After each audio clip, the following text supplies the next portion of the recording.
안녕하십니까 시청자 여러분, 반갑습니다. 저는 이번에 사회복지사 2급 자격을 취득한 김사부입니다. 더 정확하게 표현을 하면은 대학의 사회복지학과에서 필수 학과목의 학점을 전부 이수를 하였고 세미나 참석 및 현장 실습도 160시간 완료를 하였습니다. 그래서 보건복지부의 사회복지사 자격증 신청을 하여 발급을 받는 과정만 남아 있습니다. 사회복지사는 사회복지에 관련된 전문적인 기술을 지닌 자로 사회복지 업무를 전담으로 맡는 직종으로 자격증 분류상 국가 자격 전문 자격입니다. 사회복지사 자격증은 1급과 2급으로 나뉘어져 있습니다. 과거에는 4년제 대학교를 졸업을 하면 곧바로 1급 자격증이 나왔으나 현재는 별도의 필기시험을 봐서 합격을 해야 합니다. 저의 목표는 사회복지사 1급 자격을 취득하는 것입니다.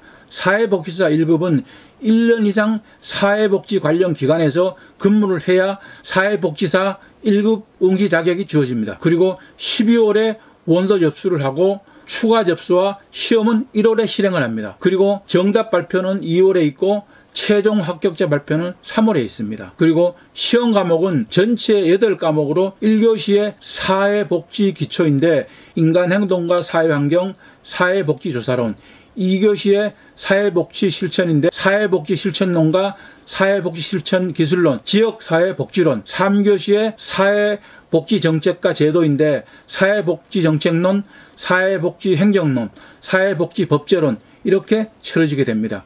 그리고 과목마다 꽈락 40점 미만이 없이 평균 60점 이상이면 합격이 되는 것입니다. 그래서 저는 우선적으로 사회복지 관련 기관에 취업을 하려고 준비 중에 있습니다. 사회복지사 1급 과정에 대하여는 차후에 1급 자격을 취득한 후에 방송에서 자세히 다루도록 하겠습니다. 그럼 오늘은 사회복지사 2급 자격 취득의 준비 과정과 필요성에 대하여 알아보도록 하겠습니다. 지금 대한민국의 사회적인 인구 문제는 초고령화 시대에 이미 접어들었습니다. 노인 문제와 사회복지 문제는 전 세계적으로 사회적인 문제이고 대한민국도 국가정책의 매우 중요한 정책 중에 하나가 되었습니다. 선진국, 잘 사는 나라의 판단 기준은 그 나라의 복지 수준이 얼마나 잘 되어 있느냐에 따라서 달라집니다. 노인과 어린아이들이 행복한 나라가 잘 사는 나라, 진정한 복지국가인 것입니다. 그렇다면 대한민국의 복지 수준은 지금 얼마나 잘 되어 있을까요? 과연 우리나라는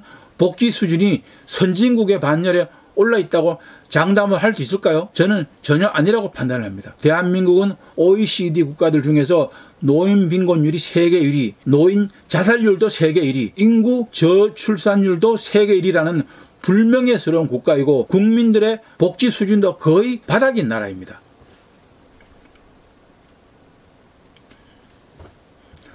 국가 경제는 선진국이지만은 국민들은 잘 살지 못하는 이상한 나라, 부익부, 빈익빈이 심한 나라, OECD 국가들 중에서 가장 부패한 나라가 대한민국입니다. 4차 산업혁명이 도래한 지금 국민들의 기대 수명은 점차적으로 늘어만 가고 있습니다. 그러나 일자리들은 점차적으로 사라지고 있고 수입도 상대적으로 줄어드는 것이 현실입니다. 향후 10년 이내에 지금의 일자리들이 50% 가까이 사라진다고 합니다. 그렇다면 과연 지금 내가 하고 있는 일들은 살아남을 수 있을까? 과연 오래도록 살아남을 수 있는 직종은 무엇일까? 우리 모두가 한 번쯤은 고민을 해보았을 것입니다. 아무리 세상이 변하고 발전을 하여도 인간을 돌봐주고 감정이 개입되고 호소하여야 하는 사고와 판단과 결정이 어려운 분야는 여전히 인간들이 일을 하여야 할 것입니다. 그 분야가 아마도 실버 산업일 것으로 저는 추정을 합니다. 앞으로 실버 산업은 더 많은 분야에서 성장을 할 것이고 전문가들을 더 많이 필요로 할 것입니다. 그리고 우리 주변의 이웃과 소외된 사람들에게 관심을 갖고 따뜻한 온정을 베풀 수 있는 보람된 일을 할 수 있고 정년이 필요 없는 직업이 될 것입니다. 가끔은 사회복지사와 관련하여 부정적인 시각을 가진 사람들도 있습니다. 현재 사회복지사가 너무 많아서 현업에서 근무하는 종사자들은 자격증 소지자들의 30% 정도에 불과하다고 합니다. 또한 사회복지사에 대한 처우 개선 문제들이 많이 대두가 되고 있습니다. 우리나라는 아직 복지정책이 선진국의 수준에 못 미치기 때문에 열악한 환경에서 종사를 하는 사회복지사들이 많이 있는 것은 사실입니다. 세상에 처음부터 잘하고 잘되고 좋은 것들은 어디에도 없습니다. 많은 시행착오를 거치면서 개선이 되고 발전이 되는 것입니다. 하지만 누군가는 하여야 하고 우리 주변에 복지 사각지대에 살고 있는 이웃들에게 도움을 줄 수가 있고 어려운 사람들에게 힘이 되어줄 수 있다는 것에 보람을 느낀다면 사회복지사는 해볼 만한 직업입니다. 그리고 누군가는 이러한 사회적인 편견이나 불합리성, 잘못된 관행들을 바로잡아야 한다면 내가 그 일을 한다는 것은 참으로 보람된 일이라고 저는 생각을 합니다. 사회복지사가 하는 주된 업무는 개인이나 가족에게 정서적, 경제적으로 도움이 필요한 사람들에게 지원이나 편의 제공을 하거나 지역사회에 새로운 정책을 제안하고 개발과 수립을 하는데 참여를 하는 것입니다. 그럼 오늘은 사회복지사 2급 자격을 취득하는 과정에 대해서 알아보도록 하겠습니다. 고졸 이상이면 누구나 가능합니다. 전문대학이나 4년제 대학의 사회복지학과를 졸업을 하거나 학점운영제, 평생교육원 등에서 필수 과목 17과목을 이수를 하면 시험 없이 자격을 취득할 수 있습니다. 전공 필수 10과목과 선택 필수 6과목, 그리고 현장 실습 160시간과 세미나 참석 3회 이상을 수료해야 합니다. 그 후에 보건복지부에 자격증 발급 신청을 하고 필요한 서류 제출을 완료를 하면 사회복지사 2급 자격을 취득을 할 수 있는 것입니다. 어떤 경로를 선택을 할 것인지는 본인의 환경이나 조건에 부합하는 것으로 선택을 하면 됩니다.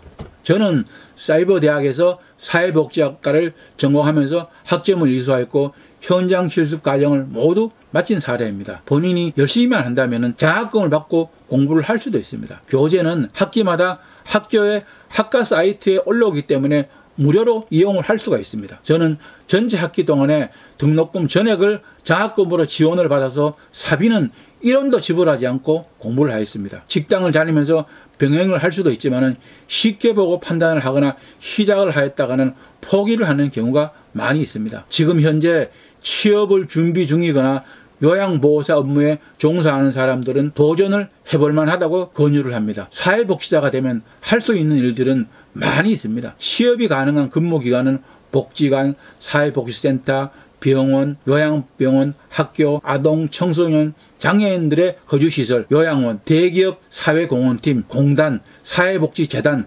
사회복지직 공무원 등으로 매우 다양합니다. 공무원이라면 사회복지 관련 부서에 우선적으로 배정을 받을 수가 있습니다. 그리고 국가가 지자체에서 운영하는 복지기관이나 개인 또는 법인이 운영하는 복지기관, 요양원, 실버타운에 근무를 할 수도 있습니다. 대표적으로 노인복지센터, 아동복지센터, 청소년복지센터, 장애인복지센터 등에 종사를 할 수도 있고 지역의 복지센터 창업을 할 수도 있습니다. 세상에 산 좋고 물 좋고 경치 좋은 곳에 정자까지 지어놓고 나를 기다리는 곳은 없습니다. 그리고 능력도 안 되면서 욕심만 많은 사람이 세상에서 가장 무능하고 불쌍한 사람입니다. 현명한 사람은 항상 노력을 하고 자신의 능력과 처지에 알맞는 일을 찾아서 열심히 일을 하고 능력을 인정받으면서 성장을 하는 것입니다. 지인인사 대천명이라고 했습니다. 자신이 할 도리와 최선을 다하고 운명에 따라야 합니다. 제가 사회복지사 공부를 하고 자격을 취득을 하려고 하는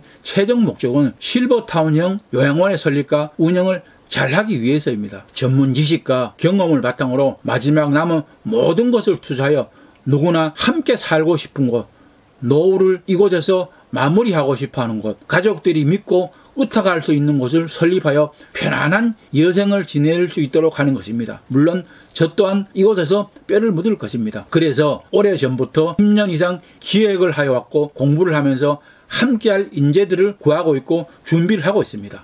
철저하게 준비를 해서 실패를 할 수도 없고 해서는 절대로 안 되는 마지막 승부를 하려고 합니다. 실버타운이나 요양원 설립, 운영, 종사에 관심이 있거나 동참을 희망하는 사람들은 언제든지 환영입니다. 조건은 신체 건강하고 성실하며 사업에 필요한 한 가지 이상의 재능이 특출한 사람이라면 나이, 성별, 국적 상관이 없습니다. 이 방송을 보시고 댓글을 남겨주시면 연락처를 드리겠습니다. 서로 공통 분모가 있고 조건이 맞는다면 죽는 날까지 함께 할 수 있습니다. 남은 인생을 우리가 함께 만들어 나가고 가족이나 형제처럼 서로 의지를 하면서 건강하고 즐겁게 살다가 편안하게 가면 되는 것입니다. 다음 시간에는 학습 과정에서 가장 어려워하는 현장 실습 과정 중에서 기관의 선택과 실무, 실습 보고서의 작성 방법 등에 관하여 알아보도록 하겠습니다. 그리고 사회복지사와 실버타운 요양원에 관하여 의문사항이나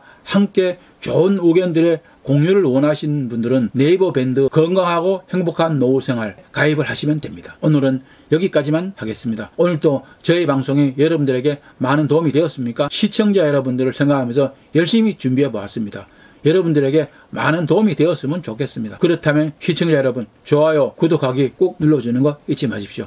여러분들의 많은 시청과 구독 바랍니다. 여러분들의 많은 관심과 구독, 좋아요가 저에게는 큰 힘과 보람이 됩니다. 다음 시간까지 시청자 여러분들 모두 건강과 재산 잘 지키시기 바랍니다. 그리고 지구상에서 사기꾼, 쓰레기 정치꾼, 빨갱이들이 모두 학교에 가거나 사라지는 그날까지 저의 방송은 계속될 것입니다. 지금까지 실버타운 요양원은 사회복지사 김사보와 함께 였습니다. 감사합니다. 안녕히 계십시오.